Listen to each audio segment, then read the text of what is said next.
When we recruit ninth graders at College Track, we tell them, if college is what you want, we know the formula. We'll take anyone who's ready to work hard. Then we ask them to commit the next 10 years of their young lives to us. At 13 or 14, that's almost half their life. For young people from communities where college doesn't come first, or where it's never been an option, this is a radical request. I remember being that age. I was in 8th grade when my dad and grandfather, both very active in the Chicano movement, took me to my first demonstration. We marched against the historic Prop 187, a measure that would deny public services to undocumented Californians, including public education. And while my family was lucky enough to come to this country from Mexico with papers, I learned early that this world is not always equitable. My parents are first-generation high school graduates, and I'm one of 25 first cousins. We read like census statistics. Only 6 of 10 boy cousins have high school diplomas. My older brother, at age 42, just earned his GED, and my little sister, an Army veteran, 8 years after her tour in Afghanistan, is still navigating community college. But I refuse to believe that we are just products of a system living what the data predicts about our futures. Activism taught me that knowledge is power, and I knew from a very early age that an education was my path to a different outcome. When I applied for college, there was no formula. No campus tours, no SAT prep, no reach list. I ended up enrolling at the University of Laverne, a small liberal arts college 5 miles from where I grew up. Out of necessity, I latched onto whatever support I could find. I joined the debate team, campus ministry where I enhanced my faith, and I rushed the sorority with the highest GPA, thinking, they must know how to get through college. And 4 years later, I became the first in my extended family to graduate from college.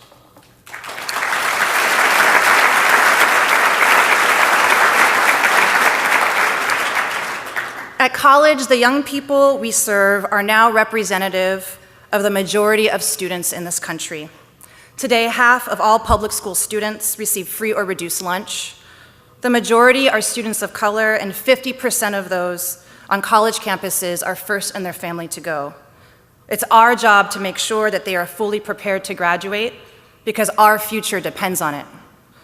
In high school, College Track helps students identify their talents and interests, find the colleges that are the best fit for them, and apply for financial aid. We straddle both the K-12 and the higher ed pipeline. We see students who are receiving A's and B's in algebra and then having to take remedial math once they get to college. Our longevity allows us to see the gaps between both systems and offer critical support and intervention. And now that we have nearly 500 college alumni, we can track data like post-college salaries and career trajectories, and we know that 5 years out, our students' earnings are on par with all college graduates across the country, and we're building more internship and networking opportunities to close that gap sooner. When I joined College Track, it was in a period of rapid expansion. I had just opened our first center in Colorado, and the organization had a vision to nearly double our centers nationally and scale from a staff of 35 to over 100. Tipping Point came into the picture around that time. I remember them telling us, you might be growing too fast, maybe some infrastructure. It was true. It sounds ridiculous now, but we didn't have a back office, an HR department, or even a finance team. Their honesty was an invitation to be vulnerable. Tipping Point connected us with McKinsey to develop our regional operations strategy, and with FMA to shore up our finances. We developed a compensation philosophy based on a Tipping Point study that would help us attract and retain top talent in a competitive Bay Area market. Once we had the right structures in place, we could figure out how to scale well. Last year, Kevin Durant, yes, of the Golden State Warriors, came to visit our Oakland site.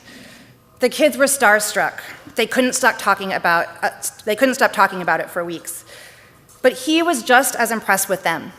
He spoke about how his success is really just luck, genetics combined with hard work. He's 6'11" with a 7.5-foot wingspan.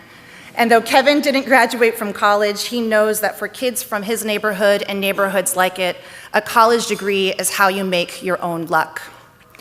Soon after that visit, he announced a 10-year, $10 million commitment to bring college track to his hometown in the DC region.